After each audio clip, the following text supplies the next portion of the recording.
there is zero evidence that any of the epistles of Paul actually come from Paul and not from Marcion himself.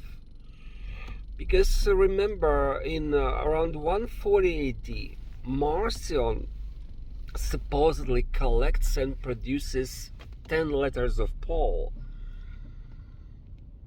Why should we trust him?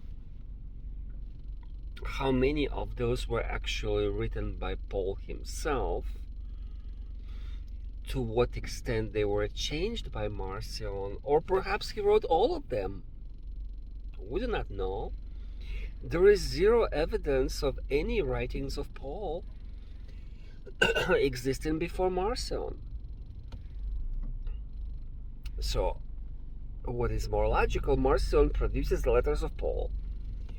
A couple of years later, the proto-Orthodox sect, mostly in Rome, takes it seriously, perhaps because they are well written, and they decide to modify them, and that's how we get this castrated version, a modified version of Paul that we have in our New Testament. And that's why it doesn't make any sense when you read Romans, for example, because the Marcionite scriptures were corrupted, modified, and the Paul became a more orthodox Paul. That's why you see statements against the law and for the law in the same book, which doesn't make any sense.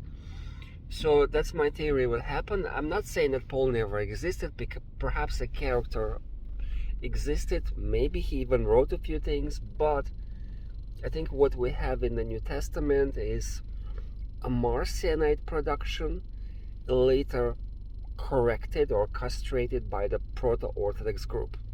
That's all.